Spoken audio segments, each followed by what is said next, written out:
Hey everybody, welcome to the Deep Dive. I'm Mark Buzz. And I'm Anna Bugs. And we're going deep today, folks. Deep into the world of German cockroaches here in California. It's going to be a creepy crawly one. That's right, it is. And those names, by the way, I love those names. Perfect for this episode. Well, thank you. Now, before we get too far into things, if you're enjoying the deep dive, hit that like button and subscribe to the show so you don't miss out on any future episodes. And give a follow to Simple Pest Management on social media. They're a fantastic resource for all things pest control and a big inspiration for today's topic.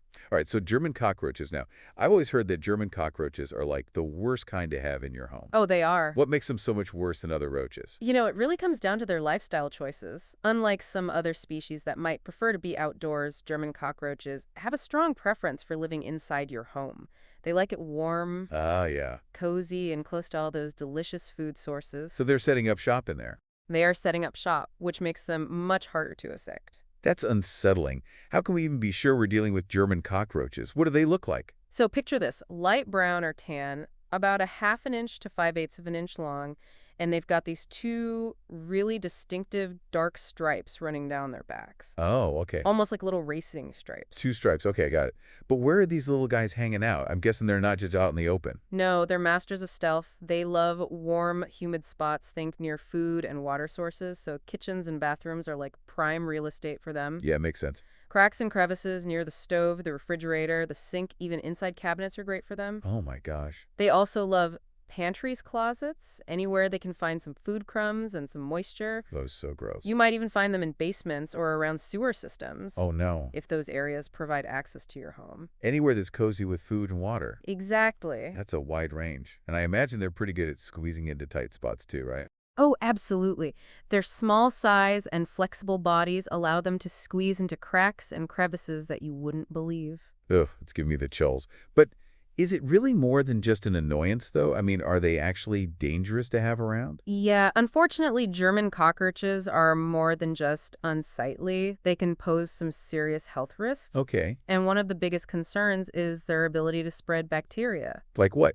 Things like Salmonella E. coli, Oh gosh. the kind of stuff that can lead to food poisoning and other illnesses. Yeah, that's no good. They pick up these pathogens from unsanitary environments, and then they transfer them to food preparation surfaces, utensils, even food itself. I don't even want to think about that when I'm making dinner. So we're talking about potential food contamination and surfaces. Anything else? It's not just what they're carrying on their legs. Their droppings and shed skin contain allergens, Oh. and those can trigger asthma and allergies, Oh, wow. especially in children and people with sensitive respiratory systems. So they're definitely not something you want sharing your living space. Definitely not. So we need to take these infestations seriously. Yes, we do. But how do we know if we actually have a problem? What are the signs that we should be looking out for? Okay, well, one of the first things you might notice is their droppings. They look like tiny black specks, almost like coffee grounds, just scattered around. Okay. You might also come across their egg cases. They're called oothecae. Oothecae? Yeah, they're brown capsule-shaped things, and they're often tucked away in hard-to-reach cracks and crevices. So little coffee grounds and little brown capsules. Got it. Anything else? Another telltale sign is a really strong musky odor. It's not a pleasant scent, and it can be a pretty good indicator that you have a significant infestation. Not the kind of air freshener I want in my home. Right. And then, of course, if you see live roaches during the day, Uh-oh. that's a major red flag. German cockroaches are generally nocturnal. So daytime sightings usually mean that there's a large population and they're being forced out of their usual hiding spots because of overcrowding. That's a roach party you don't want to be having in your kitchen. Nope. Okay, so we've identified the enemy, we know where they like to hide, and we know how to spot them. But what do we do about it? How do we get rid of these unwelcome house guests? Time to evict these unwanted tenants, right? And there are a few different approaches depending on the severity of the infestation. Some people like to try DIY methods first, Okay. and those can be effective for minor issues. So let's talk DIY. What are some of the things people try? Boric acid and silica-based powders are popular choices. They work by dehydrating the roaches. Okay. You sprinkle them in areas where roaches like to travel, like under sinks, along baseboards, and the backs of cabinets. You can also find some non-toxic sprays that provide quick relief if you spot a roach scuttling by. So boric acid, silica gel, and sprays. Sounds simple enough. But are these DIY solutions really enough to completely eliminate an infestation, or are we just talking about temporary control here? So they can be helpful for minor infestations, especially if you catch them early and are really diligent about applying them properly. But German cockroaches are incredibly resilient, Okay. and they reproduce quickly. Oh? So even if you knock down the visible population, there's a good chance there are hidden egg cases and nymphs that'll just repopulate that colony. So it's like battling a hydra. You cut off one head and two more grow back. I'm starting to see why they have this reputation for being so hard to get rid of. Exactly. And that's usually where professional pest control comes in. Yeah, that makes sense. Sometimes you just got to call in the experts.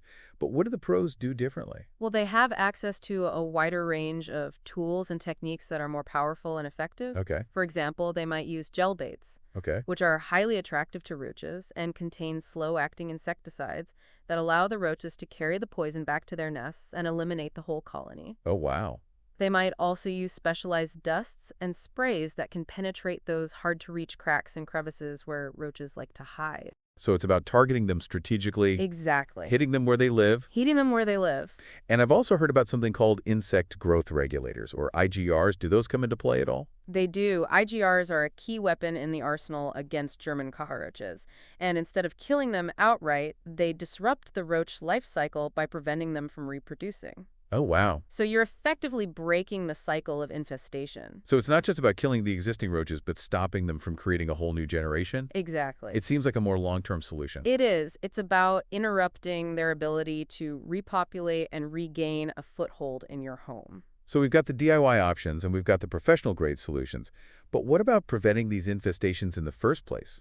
Is there anything we can do to make our homes less inviting to these persistent pests? Absolutely. Prevention is key when it comes to German cockroaches, and there are a few simple steps you can take to make your home a lot less appealing to these unwanted guests. Okay, good. So the first line of defense is sealing up any entry points. Okay. Think cracks and crevices in your walls, floors, baseboards. Seal them up with caulk. Make sure gaps around doors and windows are properly sealed with weather stripping. Basically, you're eliminating any cracks and gaps that those tiny invaders can exploit. Got it. Seal up the fortress. What else? Keeping a clean kitchen is essential. Oh, of course. Wipe down surfaces, regularly store food in airtight containers, and take out the trash frequently. Don't give them easy access to food and water sources. No free meals for roaches. Makes sense. So seal at those entry points, keep a clean kitchen, and be on the lookout for any signs of those droppings, egg cases, or that musty odor. Anything else we should be doing? Regular monitoring is key. Get in the habit of checking those hidden areas like closets, crawl spaces, basements for any signs of cockroach activity. Pay close attention to high-risk spots like sewer systems and drains. They're like roach highways into your home. And if you spot anything suspicious, treat it promptly with dust or bait.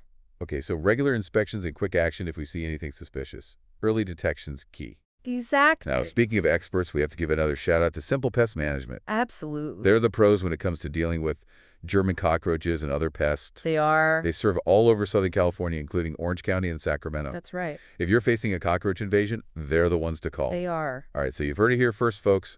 Simple Pest Management is your go-to for all your pest control needs. And remember, prevention is always better than cure. Now, before we wrap up this first part of our deep dive, I want to shift gears a bit and talk about something that I find absolutely fascinating about these creatures, and that's their incredible resilience. Oh, I love where this is going. I mean, these tiny creatures, as annoying and potentially harmful as they can be, are actually quite remarkable in their ability to survive and adapt. They've been around for millions of years. It's incredible. Surviving and thriving in all sorts of environments, even in the face of our best efforts to eradicate them. It's true. They're like tiny little survivors. Exactly. So let's dig into that a bit. What makes these roaches so good at surviving, even when we throw everything we've got at them? It's a combination of factors, really, but one of the biggest contributors is their incredible reproductive capabilities. A single female German cockroach can produce hundreds of offspring in her lifetime. Hundreds. Hundreds. That's a lot of tiny tenants to evict. It is, and it gets worse. Those offspring reach maturity quickly, so you can have multiple generations popping up within a year. Oh, wow. That means infestations can explode in a very short amount of time if they're not addressed properly. So rapid reproduction is one of their superpowers. Absolutely. What else makes them so tenacious? Well, they're incredibly adaptable. Okay. They can survive in a wide range of temperatures and humidity levels. They can even withstand a fair amount of radiation, which is pretty mind-boggling if you think about it. Hold on. Roaches withstanding radiation. That's like straight out of a post-apocalyptic movie. I know, right? But it's true. And they're not picky eaters either. They'll scavenge just about anything, crumbs, garbage, even bindings and wallpaper paste. It gets organic material. They'll find a way to make a meal out of it. So they're resourceful, adaptable, and prolific breeders. No wonder they're so tough to get rid of. And their small size doesn't help either, right? Nope. I mean, they can squeeze into places that we can't even see. That's right. They can access tiny cracks and crevices, making it almost impossible to reach them with conventional sprays and treatments. It's like they've got their own little fortresses, They do. protecting them from predators and pesticides. Exactly. Okay, so we're dealing with a formidable opponent here. They're resilient, adaptable, and they have this uncanny ability to hide from our eradication efforts. That's true.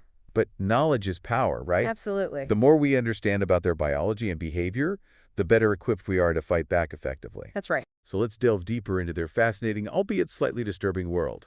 We'll be back after a short break to explore the life cycle of the German cockroach.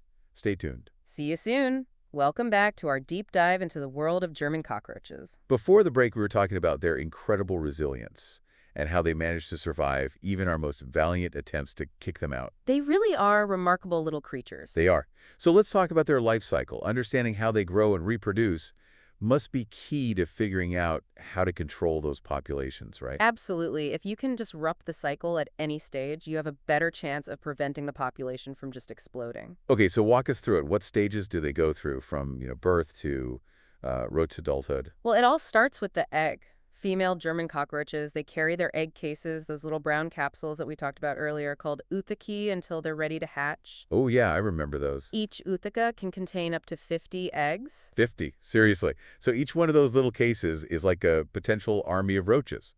It is, and it gets even worse. Those eggs hatch into nymphs, which are So basically miniature versions of the adults. They're wingless and a bit paler in color. like tiny little apprentice roaches learning the ropes of the roach world. Exactly, and those nymphs go through several molting stages, shedding their exoskeletons as they grow.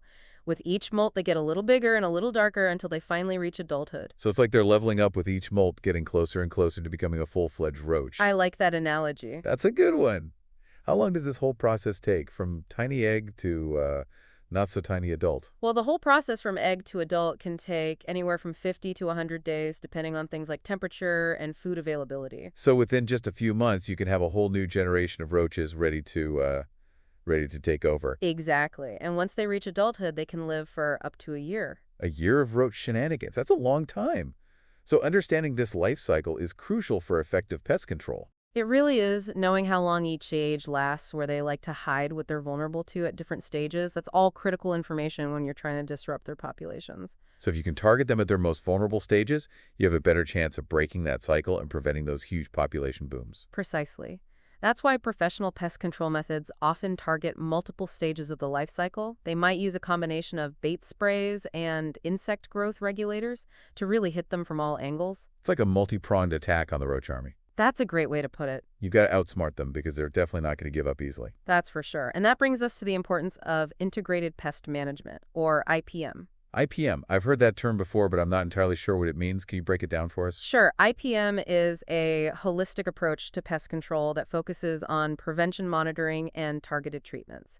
It's about using a combination of strategies to manage pest populations in a sustainable way, really trying to minimize the use of pesticides and the potential impact on the environment. So it's not just about spraying everything in sight.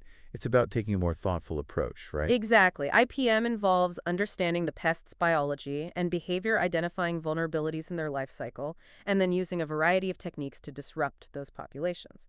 This might include things like sealing up entry points, removing food sources, using tracks and baits, and only applying targeted pesticide treatments when absolutely necessary. So it's about finding a balance between effective pest control and minimizing the use of harsh chemicals. Precisely. And with German cockroaches, IPM is often the most effective and sustainable way to manage their populations in the long run. This is really interesting stuff. I'm starting to see these roaches in a whole new light. Not that I want them as roommates or Of anything, course not. but they're definitely more complex than I ever imagined. They are fascinating creatures. And there's one more thing I think we should touch on.